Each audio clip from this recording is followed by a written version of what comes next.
Um dia eu imaginei um mundo sem armamentos, sem brigas religiosas, sem ataques violentos, sem bombas, tiros e balas, sem ninguém fazendo as malas, fugindo de sofrimentos. Um dia eu imaginei um mundo sem terrorismo, sem preconceito nenhum, sem vingança, sem racismo, sem a tal intolerância munida pela ganância e tanto individualismo.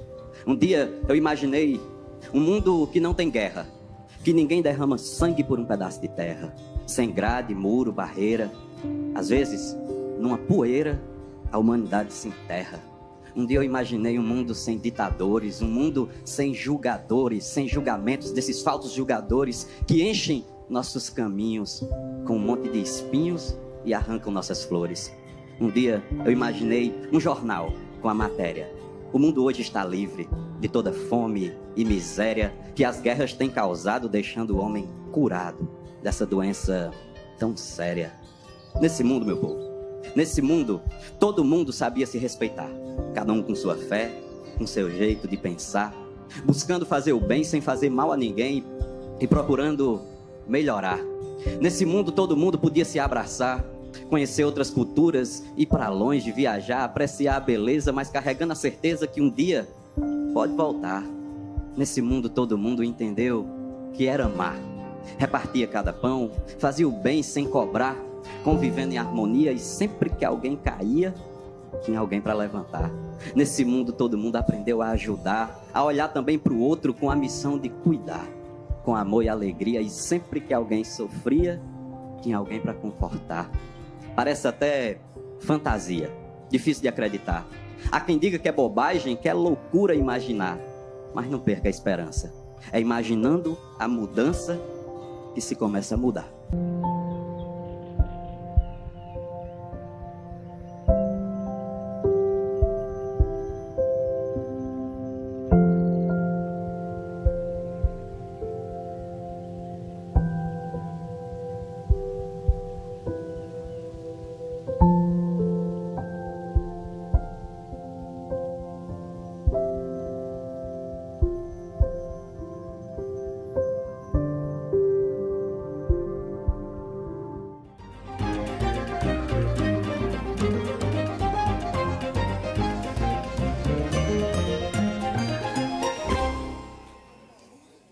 O programa que nós preparamos para você ver é sobre a cultura de paz, sobre gente que promove a paz, especialistas que estudam e humanistas que defendem um estado de paz.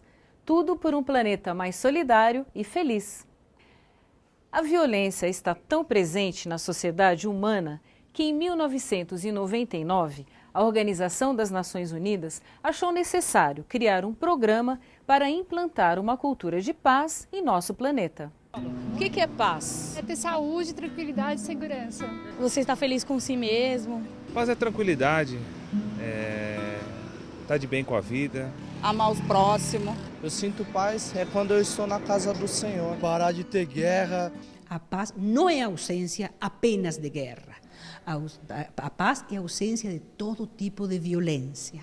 A violência que intimida, a violência que humilha, a violência, não é certo, que desqualifica, a violência que exclui.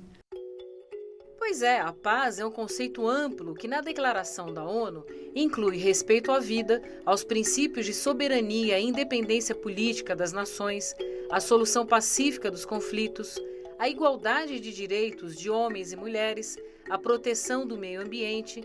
Significa também adesão aos princípios de liberdade, justiça, tolerância, solidariedade, cooperação, diversidade cultural, diálogo e entendimento em todos os níveis da sociedade. Personalidades marcantes têm enfrentado a cultura da violência que a humanidade construiu ao longo de milênios. Nelson Mandela lutou contra a segregação racial na África do Sul, passou quase 28 anos na cadeia e, quando foi eleito como o primeiro presidente negro do país, promoveu uma política de reconciliação. O advogado e grande líder pacifista indiano Mahatma Gandhi, que enfrentou o então poderoso Império Britânico liderando o movimento de não violência, dizia: "Não existe um caminho para a paz é o caminho. caminho que é longo e começa em casa. Na minha casa, se eu bato a porta, jogo as coisas longe, grito, fico com raiva das pessoas, procuro fazer maldades. A gente vê nas novelas, é uma coisa medonha, né?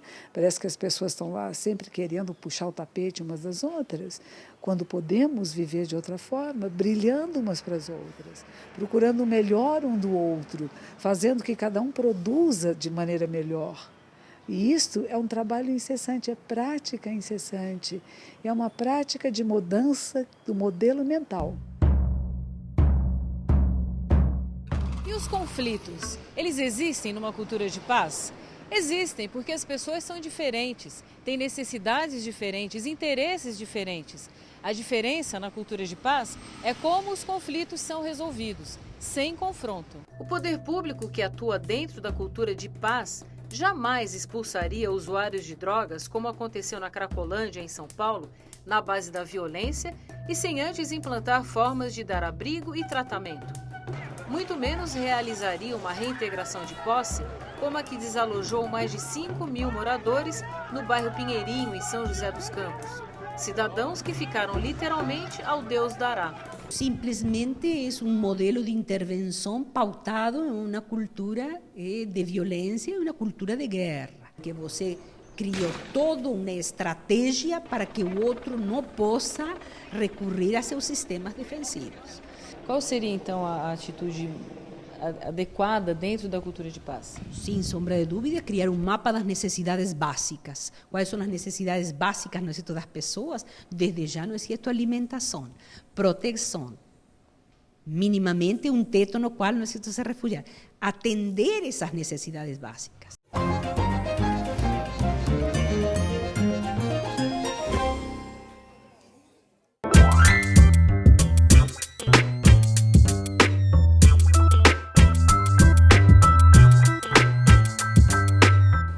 Olá, sejam muito bem-vindos ao programa Capital Natural. Esta semana nós vamos retomar um tema de que já tratamos aqui em outras oportunidades e que muitos consideram um dos pilares para conquistar mudanças e nos tornar uma sociedade de pessoas que convivem entre si e com o meio de uma forma mais harmônica e justa.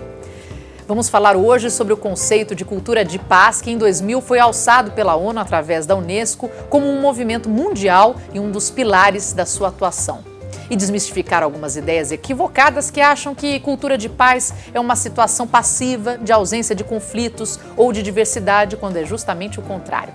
Para falar então de cultura de paz e como ela se manifesta em nosso dia a dia, estamos recebendo hoje Carmen Silvia Carvalho, mestre em Psicologia da Aprendizagem e do Desenvolvimento Humano pela USP e professora da Palas Atena, e Regina Migliori, consultora que atua em projetos centrados em valores, sustentabilidade e cultura de paz e professora de Ética e Responsabilidade Corporativa da FGV e coordenadora da Mind Educa. Bom, eu vou começar já perguntando para vocês o que é a cultura de paz. Regina. É bastante importante a gente compreender que paz é um valor humano universal. E ninguém precisa fazer nenhum curso para compreender o que é isso. E é um valor universal porque diz respeito à possibilidade de uma convivência harmônica em que as pessoas, de alguma forma, se sintam confortáveis em relação ao seu ambiente e naquilo que estão fazendo. Então, paz é um ponto de partida e por isso é um valor. Cultura de paz é exatamente o ponto de chegada. E é muito perigoso quando a gente coloca um valor como um ponto de chegada, uma meta a ser atingida. Porque aí você pode simplesmente resolver jogar uma bomba no vizinho antes que ele jogue uma bomba em você para você sustentar a paz. E isso acontece quando a paz se torna um objetivo. A paz é um princípio, é um valor. E um valor que se enraiza no respeito pelas diferenças.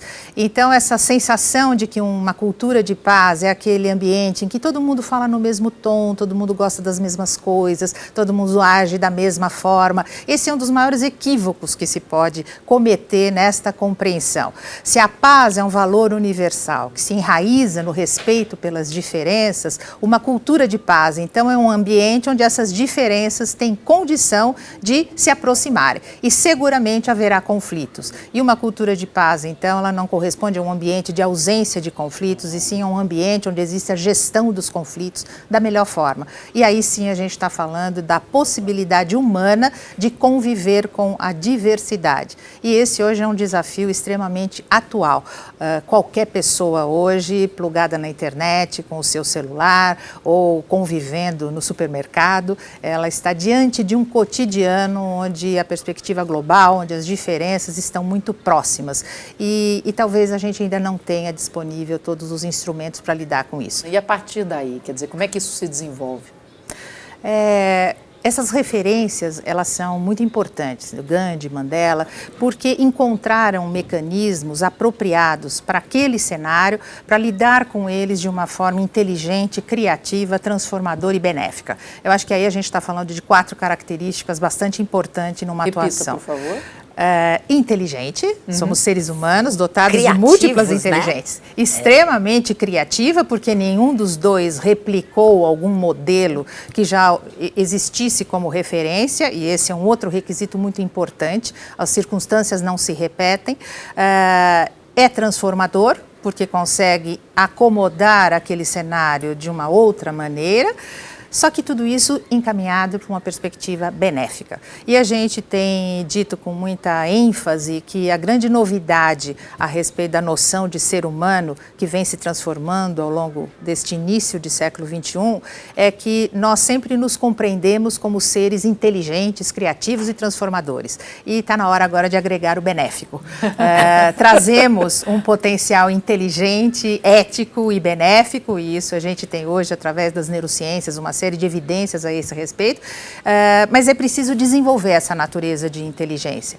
Então, estas referências, como Gandhi, como Mandela, elas não devem ser observadas como modelos a serem replicados, mas sim como possibilidades de trajetórias possíveis de serem realizadas em ambientes de extrema adversidade, encontrando encaminhamento de soluções que conduziram a algum tipo de resultado que é positivo e que ao mesmo tempo é benéfico e que não replica modelos sobre os quais nós já sabemos de antemão quais serão os resultados. E a gente está vivendo um cenário dessa natureza onde muita coisa está se repetindo e que a gente gostaria que não estivesse. Então, é aí que eu já vou começar indo para essa área, né? Quer dizer, a cultura de paz não é evitar o conflito, ser passivo, eu falei isso logo na abertura, mas existe um ponto, e te pergunto qual é este ponto, que já é entendido como uma violência, e aí a conversa já não é mais em cultura de paz. Violência é tudo aquilo que promove algum tipo de sofrimento. E a gente vê isso, por exemplo, nas escolas. Né? O bullying não é uma brincadeira, é uma violência, porque promove sofrimento. Uma outra questão bastante importante, que às vezes a gente não se dá conta no nosso cotidiano, é que a gente vem confundindo esforço com sofrimento. Então, muitas vezes na escola a gente aprende que o sofrimento é algo natural de ser promovido, quando na realidade o que a escola tinha que promover é o esforço daqueles estudantes, para que eles se empenhem em função de um propósito, daquilo que eles almejam, dos seus objetivos, né, dos seus sonhos. É só olhar para um atleta, por exemplo, né? Ele se empenha, se esforça, morre de dor no corpo, mas faz aquilo de uma forma feliz. A violência, ela está diretamente ligada a esta perspectiva de sofrimento. Uma ação que produza algum tipo de sofrimento, seja em si mesmo, seja numa outra pessoa, no mínimo ela é uma ação a ser evitada. E quando eu digo no mínimo, porque essa é a hora da gente acionar as nossas múltiplas inteligências e tentar encontrar, então, outras formas de lidar com aquela circunstância. E este é um exercício hoje que está sendo altamente demandado e necessário. Como é que, então, não ser passivo? Porque diante de um conflito, diante de um desacordo de ideias, né, desacordo de ideias que podem ser violentas, né, como é que a gente pode manter uma cultura de paz? Então, eu acho que o que a Regina colocou é muito importante, porque as pessoas imaginam que a paz é a ausência de conflito. E o conflito é inerente às relações humanas, pela própria diversidade de pensamento, de interesses, de desejo. Na medida em que o que eu desejo ou o que eu necessito entra em confronto com o que você deseja, necessita, existe um conflito. Claro. Então, sempre os conflitos vão existir e eles não são ruins, eles são promotores de desenvolvimento, inclusive. A questão é você não saber resolver o conflito de uma forma não violenta. Aí é que você entra na violência. Então, a violência é a resolução, é a não resolução de um conflito e a imposição na busca de resolvê-lo da dor, né? Do sofrimento para o outro. Então, com a educação emocional é uma das coisas que eu tenho trabalhado muito na ONG, onde eu trabalho com 300 crianças, porque eles não sabem resolver os conflitos de uma forma não violenta. Até porque a relação que eles têm de memória, inclusive, Isso. é que muitas vezes é resolvido de forma violenta. Exatamente. Culturalmente, as pessoas costumam resolver. Elas resolvem pela exclusão, elas resolvem pela ameaça, elas resolvem no grito, eles resolvem também no tapa, às vezes na mordida. Então, na bala, na peixeira. Na bala, na peixeira. Então, o trabalho, né, que eu tenho feito de educação emocional e resolução de conflitos de uma forma não violenta passa pela aprendizagem da escuta do outro, da escuta de si mesmo, quer dizer, o que eu estou sentindo, o que me mobilizou, e daí a escuta do outro, quer dizer, o que o outro está sentindo e o que mobilizou o outro, e daí a gente vai conversando, não quem está certo e quem está errado, quem é culpado e quem é inocente, mas o que é que em determinado ponto eu poderia ter feito para que não houvesse o restante. Quer dizer, que a história pudesse ser outra, né? E sempre converso com eles numa situação de aprendizagem para as próximas situações, né? Converso muito com os pequenos e especialmente com os jovens, porque eu digo, olha, esta aprendizagem aqui é o teu laboratório, porque quando você estiver lá no mundo, né, lá no mundão, lá fora, alguém vai mexer com a tua menina, alguém que usou drogas vai provocar uma situação. E se você não souber conhecer o teu sentimento, controlar teu sentimento, não souber lidar com esta situação de uma forma não violenta, é onde acontecem os grandes problemas e tanta morte de adolescentes como a gente vê na sociedade, né? A gente pode ver assim, as crianças como uma forma de, visto o estado que estamos hoje e o pouco trabalho, pouco digo na minha percepção, mas o pouco trabalho que se tem na busca, né, e no cuidado, né, de cultura de paz, que as crianças continuam sendo aquela ideia de ser o futuro, faz toda a diferença hoje a gente trabalhar isso nas escolas e dar atenção para essa educação emocional. Faz toda a diferença que a gente eduque essas crianças dessa forma? Sem sombra de dúvida, porque isso é um aprendizado. A gente aprende modelos de vida, modelos de relacionamento, formas de se posicionar no mundo e é muito simples e muito fácil reconhecer a violência quando ela vem explícita. A gente está vivendo um momento agora de ataques terroristas, de vazamentos terríveis, matando os rios brasileiros, o Rio Doce, chegando no oceano. Então, observar estas circunstâncias é muito simples reconhecê-las como atos de violência ou atos que promovam destruição ou sofrimento.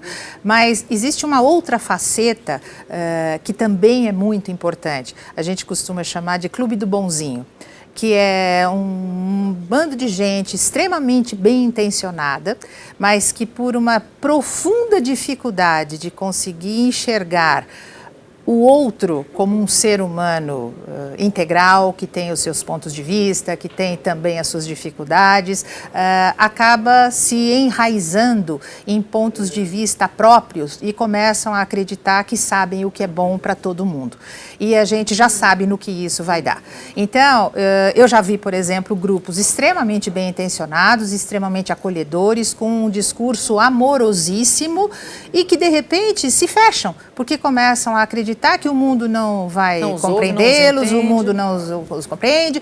E isso vai criando um modelo excludente, perigosíssimo, que cria um grupo de eleitos que sabe, então, praticar esta paz, esse respeito, estes valores, como se o resto da humanidade não tivesse a menor condição de alcançá-los.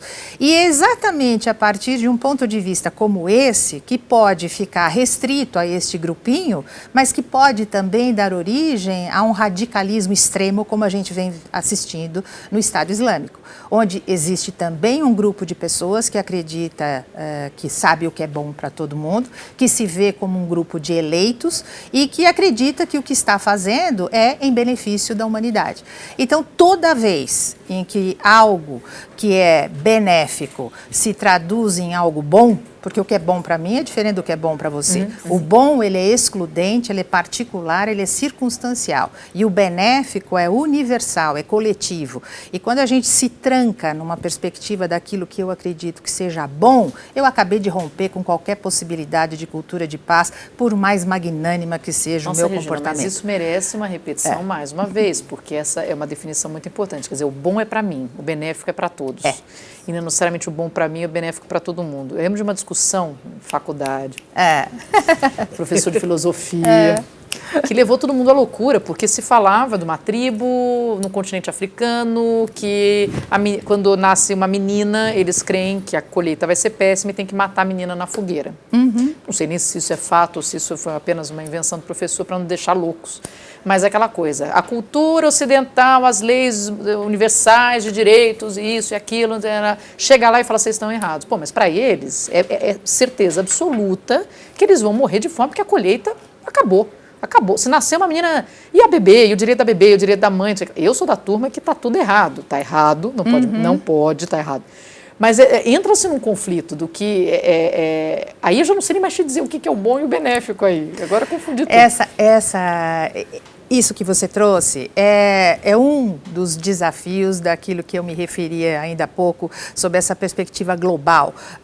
Esse povo, essa cultura viveu desta forma, de uma maneira isolada, provavelmente, durante muito tempo. E, de repente, trombou, então, com uma outra cultura, com outras pessoas que vivem de outra forma, que acreditam em outras coisas. E isso não pode ser uma trombada, isso precisa ser um encontro. E é possível, neste encontro, você mesclar o que existe de melhor em ambas as partes. Então, é parar de dividir o mundo em mocinhos e bandidos, em certos e errados, e perceber o que é que a gente poderia, de alguma forma, integrar, aproximar. Sem sombra de dúvida, e essa é uma discussão bastante intensa que vem acontecendo, determinados hábitos culturais, eles não podem ser mantidos simplesmente porque são parte de uma tradição cultural. Toda vez que eu participo de grupos ou de projetos envolvendo cultura de uma forma mais ampla, a gente discute isso. Por exemplo, você tem hoje determinadas músicas extremamente populares, né, mas que não são nem um pouco adequadas para uma garotinha de 6 ou 8 anos cantar ou dançar. Porque isso acaba denegrindo a sua própria condição de criança. Mas existe aquela coisa que é cultura. Exatamente. Área, então, esta música, ela vai ser mantida para estas crianças só porque é uma manifestação cultural? Então, a cultura, ela está à parte de uma perspectiva de valores? Não está. Então, isso é algo que está sendo altamente desafiador quando a gente está falando de uma cultura de paz.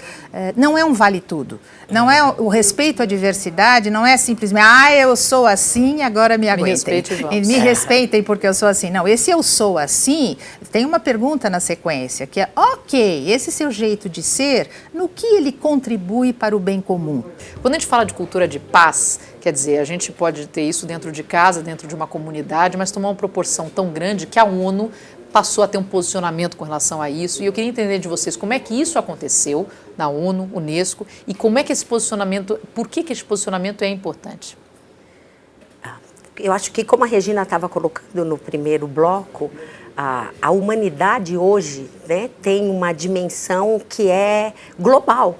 E os desafios, né, de se conviver desta forma, onde as economias estão interrelacionadas, as culturas são misturadas, né, e se intercambiam, onde os interesses são globais e não mais locais, pede que a humanidade aprenda a lidar com esse desafio de uma forma inédita, né, que nunca teve que lidar antes. E por isso precisa de um pensamento que seja entre nações e não mais localizado em cada um dos países ou em cada grupo. Que se coloque em pauta, que se dê um norte, que se defina, precisa um pouquinho mais de organização. Que a discussão, o diálogo e as resoluções sejam um consenso e o diálogo entre todas as nações, né? Porque o problema é global e não local. Definitivamente. Regina, o que acontece nesse momento? Foi no ano 2000, né, que a ONU decretou. E o que acontece a partir daí? A partir dessa aspiração de uma década com foco na cultura de paz, a proposta foi a de exercitar possibilidades para se construir uma trajetória. A partir destes princípios que norteiam a cultura de paz. E o primeiro deles diz respeito a esse entendimento da unidade na diversidade. Quer dizer, o que é que nos une e o que é que nos diferencia. E como é que a gente consegue estabelecer um ponto de equilíbrio em relação a isso. Nós chegamos ao final do século XX tendo uma leitura bastante maniqueísta do mundo, em que existia uma Guerra Fria, ou existia um polo capitalista, ou um polo de esquerda, e a gente está vendo que os modelos estão se dissolvendo. Não faz mais sentido hoje você, sob o ponto de vista político, se posicionar como de esquerda ou de direita. A gente tem questões macro que são muito mais amplas e que não se reduzem a isso. Então, sair destes posicionamentos de branco ou preto, de certo e de errado, isso é extremamente desafiador. Talvez o não benéfico difícil. E o benéfico, se fosse a melhor forma de ver isso. Exatamente. E como ninguém tem isso pronto, ninguém tem uma solução na gaveta, a década da cultura de paz, ela tem como grande proposta esta perspectiva de construir mecanismos, de possibilidades de aplicação, de um exercício que é absolutamente novo, que não faz parte do cotidiano das pessoas e nem fazia parte das preocupações das lideranças ou das organizações ou das nações. Não estava na pauta e se tornou algo bastante relevante. Sem sombra de dúvida, a gente teve ao longo desse período algumas questões que chamaram muito a atenção para esta demanda de uma cultura de possibilidade de entendimento. As questões ambientais, toda a perspectiva da sustentabilidade. Quer dizer, que bom se todo mundo aí fechar a torneira, apagar a luz e jogar seu lixo. Ok, mas se a humanidade inteira não se entender a respeito de questões muito mais complexas do que isso, o que está em risco é a própria sobrevivência da humanidade. Então, existem hoje categorias de desafios que precisam ser explicitados, inclusive para as gerações que estão chegando. Porque, sem sombra de dúvida, a nossa geração é uma geração que fez o anúncio dessa necessidade. Mas nós não temos os mecanismos necessários e, muitas vezes, não temos nem as estruturas de pensamento necessárias para promover soluções nessa direção. Eu trabalho bastante, não só na educação formal, com crianças, com jovens, mas também com adultos, com executivos, com projetos empresariais, e existe uma profunda dificuldade, tanto na gestão pública como na governança corporativa, de conduzir modelos, de promover processos que, de fato, sejam harmônicos. E isso não é tão simplista no sentido de você simplesmente culpar alguém por alguma coisa. Existe aí uma responsabilidade compartilhada e essa é uma outra característica muito importante dessa perspectiva da cultura de paz. O que tem de prático que de repente a gente possa citar? Nem sei se existe fatos, olha, no ano tal aconteceu tal coisa, tomou-se essa providência desta forma, uma reunião foi feita, mas a gente tem alguma coisa que a gente possa citar a partir de 2000 que tenha sido interessante, alguma prática importante que de repente deu um bom resultado? Nós tivemos todos os encontros, né, de meio ambiente, agora mesmo está havendo aí mais um encontro da cúpula, né, para para discutir as questões ambientais numa perspectiva global. Tivemos os manifestos, né, de busca de metas comuns em relação, por exemplo, às questões de meio ambiente, controle das emissões de gás. Acho que temos aí várias... Regina, que mais que você... Porque quando a gente fala de cultura de paz, imediatamente a palavra paz remete a conflito. Conflito remete, no geral da população, a violência física, alguma coisa. Mas o meio ambiente, ele pode levar ao sofrimento, ele pode, né, não sendo cuidado, a falta, a fome, o desabrigo, enfim, quer dizer, e é um pensamento muito mais coletivo quando se coloca o meio ambiente em pauta, não? Sem sombra de dúvida. Não há como desvincular essa perspectiva da cultura de paz de uma profunda mudança nos processos educacionais. Nós não temos uma escola voltada para uma abrangência integradora ou num reconhecimento da diversidade. Toda a nossa tendência, sob o ponto de vista educativo, é sempre de um currículo único, de uma abordagem única. Então, a pessoa passa 5, 10, 8, 20 anos, né, se ela passar por um processo até o ensino superior, aprendendo a se diferenciar do outro e também aprendendo de que existe um único ponto de vista a ser validado. E uma das imensas contribuições dessa perspectiva e desse trabalho da Unesco centrado na cultura de paz são todas as abordagens voltadas para a transdisciplinaridade. Este movimento de reconhecimento de que não existe um único ponto de vista a partir do qual eu posso julgar ou conhecer todos os demais. Isso é transdisciplinar. Regina, agora quando a gente fala de cultura de paz, um dos grandes conflitos, ou os grandes conflitos no mundo, muitas vezes rodeiam as religiões. E a cultura de paz, ela é ecumênica, né? Não há uma religião. Temos líderes religiosos que já fazem parte dessa cultura de paz. Como é que estamos aí na linha de religião? Nesse sentido, o Brasil tem experiências extremamente inovadoras e significativas. Parênteses para aquele comercial que passa na televisão, que eu acho uma graça, mostrando várias religiões, falando Deus é isso, Deus é aquilo. Tem espaço para todo mundo, gente. Exatamente. E aquilo que acontece, por exemplo, no Brasil em relação às religiões, eu acredito que deveria acontecer em relação às torcidas de futebol, por exemplo. Não tem sentido as torcidas se matarem, né? Pelo contrário, deveria ter quase uma gratidão pela existência do outro time, senão não tinha jogo. Isso que eu falei.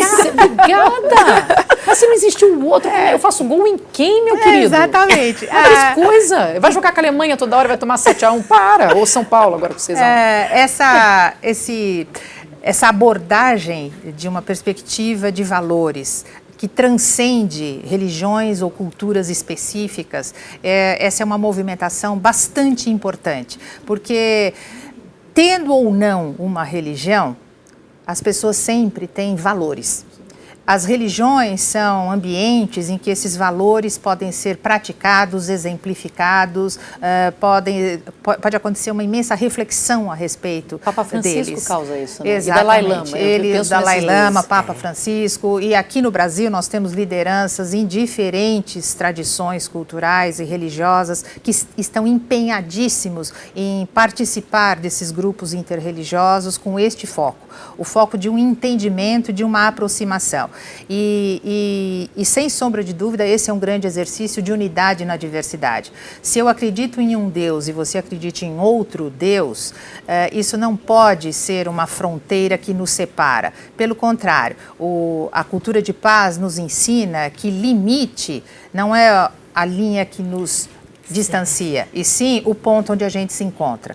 Quer dizer, este é o território onde eu transito, esse é o território por onde você transita, e neste lugar aqui a gente se encontra. E talvez a gente tenha algo de interessante para aprender mutuamente. Este exercício, ele ressignifica o exercício de poder. E a cultura de paz, ela traz uma dimensão prática extremamente relevante e ela só se concretiza quando estas outras questões se tornam relevantes também. Então, mais uma vez, falar da cultura de paz não é falar de um bando de gente falando baixo, dando as mãos. Exatamente. Nós estamos falando de uma ação extremamente competente, transformadora, que está revisitando modelos sobre os quais a gente já tem a segurança de que eles não funcionam. né? E, portanto, não mereceriam ser replicados. O programa Capital Natural desta semana vai ficar por aqui, mas na semana que vem nós vamos continuar falando sobre a cultura de paz. Eu agradeço por hora a presença das nossas convidadas, Carmen Silvia Carvalho, professora da Palas Atena, e a Regina Migliori, consultora em projetos centrados em valores, sustentabilidade e cultura de paz. E eu convido você a continuar conectado conosco. Acesse a nossa página no Facebook. Eu sou a Marina Machado. Até o próximo programa.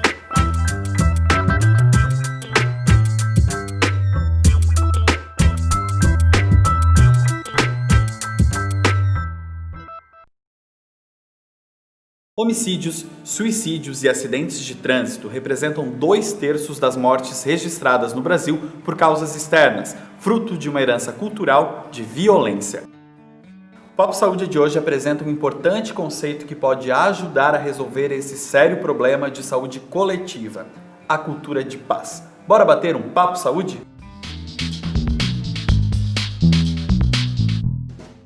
A própria concepção de saúde é uma manifestação da cultura de paz. Segundo a OMS, a saúde é um completo estado de bem-estar físico, mental e social, e não apenas a ausência da doença. Essa é uma perspectiva ampla de saúde, que não se restringe a mim ou a você, mas contempla também a coletividade, a sociedade e o planeta. Por isso, as violências, as desigualdades, o machismo e todas as formas de discriminação não são benéficas para a saúde de ninguém, nem do planeta. Mas se a educação vem de casa, de onde vem a violência? A relação entre a violência e a cultura da paz se estabelece a partir do entendimento de que a repressão e a punição aos atos violentos não é suficiente para uma transformação, tanto da pessoa, o autor da violência, quanto da sociedade. Aquela pessoa que praticou a violência não é em si mesmo a violência. Deve ser responsabilizada pelos seus atos, mas deve também ter acesso aos meios para a superação daquela condição. A ligação entre a cultura da paz e o enfrentamento às violências vem da compreensão de que muitos comportamentos violentos são aprendidos socialmente, não são expressões naturais da humanidade e nem estão associados a determinado gênero ou grupo social. Lembra da palavrinha empatia? Considerando que a violência é um comportamento que é ensinado, é necessário acreditar que as pessoas de todas as idades podem e devem aprender a resolver seus problemas sem agressividade, através do diálogo e da expressão saudável das suas emoções. Para as pessoas que vivenciaram algum tipo de violência, deve ser garantido o atendimento humanizado e qualificado. A visão da cultura de paz indica que a promoção de uma vida humana saudável e significativa é a forma mais efetiva de prevenir a violência. Existem várias políticas públicas que, quando aplicadas de forma efetiva e correta, acabam contribuindo para a cultura da paz. E cabe a gente conhecer e fiscalizar. Procure mais sobre a Rede Nacional de Prevenção de Violências e Promoção da Saúde e Cultura de Paz, ou também sobre o Pacto Nacional pela Redução dos Acidentes no Trânsito, ou ainda sobre a Política Nacional de Promoção da Saúde. Tem também a Política Nacional de Humanização do SUS, a Política Nacional de Redução de Morbimortalidade por Acidentes e Violências e as Políticas Nacionais de Saúde Integral de populações específicas, como as da população negra e a população LGBTQI+. Mas a cultura de paz não pode ser somente um conjunto de falas, políticas e documentos, orientações ou valores. É necessário colocá-la em prática. Não podemos perder de vista que a nossa Constituição Federal determina que a saúde é um direito de todos e todas e dever do Estado, e que garante a todas as pessoas acesso universal e igualitário às ações e serviços para sua promoção, proteção e recuperação. A saúde não é considerada um bem que pode ser adquirido por aqueles que têm mais recursos, mas um direito intrínseco de todas as pessoas, não só dos brasileiros, mas também de qualquer pessoa que esteja em território nacional. A cultura de paz vai muito além de vestir roupas brancas em datas específicas e depende das ações de cada uma e de cada um de nós. E aí, estamos de mãos dadas por essa causa? Até o próximo Papo Saúde. Eu gosto muito da expressão que nós podemos construir uma cultura de paz ou cultivar a paz, mas isso tem que ser na transversalidade. Devia ser em todas as escolas, em todas as disciplinas, você levar um olhar. É interessante, acho que o Frei Josafá, que é dos dominicanos, ele escreveu recentemente um livro de história, falando das coisas boas da história. porque nós contamos uma história da humanidade de guerras e de violências, então dá a impressão que nós somos violentos o tempo todo, quando não somos. Quem escreveu a história da humanidade foram vencedores de batalhas que queriam deixar seu nome na história. Mas há tantas coisas maravilhosas aconteceram que nós não temos registro disto. Então, até a geografia, que história é essa de países, de divisões, do hemisfério norte para cima e nós para baixo aqui no sul? Por quê? Por que nós não pomos o hemisfério sul para cima e o norte para baixo, por exemplo? Porque isso é uma opressão. Sem perceber isso, é uma opressão. Nós estamos acima de vocês. Vocês ficam embaixo de nós, mas o planeta não tem acima e abaixo, ele é redondo e está circulando. Então, várias coisas que a gente pode perceber que são violentas e agressivas e nós tomamos como se fosse natural. Palavras, expressões. Então, nós temos que rever. E a palavra religião tem um pouco com isso, que vem da mesma origem de rever nossos valores, rever a nossa fala, a maneira que olhamos a realidade, porque é isso que vai transformar. Como é que nós podemos ver de novo, com um olhar mais amplo, mais abrangente? Isso é construir a paz. Claro. E ela está envolvida com tudo. Um sistema judiciário que não atende às necessidades da população, que é lento, moroso, ele é violento. Um sistema de saúde que deixa pessoas em horas e horas em filas também é uma violência. Então a violência não é só as armas, não é só as guerras, não são as balas perdidas, elas também são gravíssimas. Mas por que chega-se até lá? Claro. Porque há toda uma cultura de violência que nós nascemos nela. Parece que é bonito você responder bravo para o outro, né? A gente vê nas novelas, a pessoa dá um tapa no outro, né? Parece que uma pessoa de fibra, e não é. Imagine você mostrar o oposto disto, que o maior vencedor é aquele que é capaz de se bender, de dobrar e não se quebrar, e não aquele que vai lutar e vai brigar, né? Mas isso está emprenhado tanto dentro da nossa cultura, que para transformar essa cultura vão levar talvez séculos. Mas eu não desisto. Isso se chama resiliência. Vamos fazer acontecer. Resiliência. Isso independe de religião, então, né, Monja? Independe. É uma questão muito mais intrínseca ao ser humano do que uma questão ligada apenas à religião. É muito maior e é cultural. Então é educacional e cultural. Nós educamos pessoas para a violência. Nós educamos pessoas para responder a agressão com agressão. Quando você diz, não, se alguém te agredir, não responda a agressão. Entenda por quê, não deixe ser agredido, mas o que você pode fazer a respeito. E é muito importante isso. Eu tive uma vez uma experiência, quando eu tinha 19 anos, com uma menina, nós estávamos jogando vôlei. Ela era muito bonita, ela era líder do grupo, aquilo provavelmente me incomodava. E na hora que veio uma bola, eu dei uma cortada, mas bem assim, em cima dela, assim, pá! Ela pegou a bola, ela também tinha 19 anos. Deu a volta na quadra, chegou na minha frente e disse, por quê? Daqui a alguns anos você nem vai se lembrar do meu nome. E é verdade, eu não me lembro do nome dela. Mas eu lembro que essa agressão foi desnecessária. E eu tinha que olhar para mim, por que ela me incomodava? Ela era minha amiga. Por que eu estava agressiva? Então, quando nós percebemos em nós a nossa própria agressividade e podemos transformar, a gente está transformando o mundo. Claro. A maneira de falar com as pessoas, de tocar objetos. A pessoa com raiva joga longe, não jogue longe. Coloque as coisas. Fale com um tom de voz mais agradável. Eu tenho que treinar isso também, eu não estou pronta não. Às vezes com os meus alunos falo bravinha com eles. Então eu resolvi que agora quando eu falo muito brava, depois eu digo no final, meu anjinho. Porque é para me lembrar, não a eles, mas a mim, sim, que eu falei com rudeza, sim, com impaciência. Sim. Como é difícil, esse treino da paciência faz parte da cultura de paz. Sem dúvida. Se as pessoas não estão respondendo ainda da maneira que você esperava que fosse, é porque não estão prontas. Sem dúvida. Mas não é que você desiste delas, você insiste. Mas não adianta ficar irritado, né? Sim. Ou falar com mais agressividade, porque isso não vai mudar. Uhum. Tem momentos muito precisos para nós humanos nos transformarmos. E a gente tem que ter essa sensibilidade de poder, nesse momento, dar um toquezinho. Porque se você toca no lugar errado, na hora errada, não adianta nada. Perfeito. Então, criar uma cultura de paz, construir uma cultura de paz é um processo incessante. É incessante. Nós temos que olhar em nós. Onde é que tem violência em mim? Onde é que tem discriminação em mim? Esse fim de semana, aqui em São Paulo, nós tivemos um treinamento intensivo. Eram várias pessoas de Campina Grande, da Paraíba.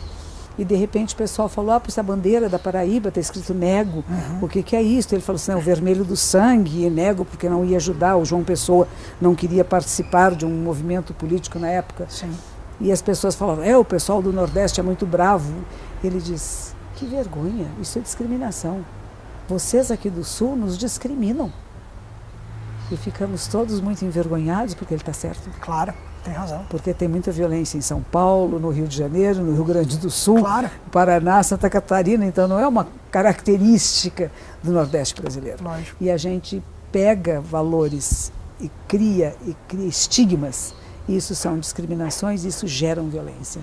Quando você não trata o outro como seu semelhante. Claro. Você vem de outra área, você tem uma cor de pele diferente da minha, você vem de uma cultura diferente, então eu resisto a você. Sim. Eu posso tolerar, que de novo, que já é uma coisa boa, é melhor do que brigar e lutar. Claro. Mas você pode dar um passo adiante, que é compreender e respeitar.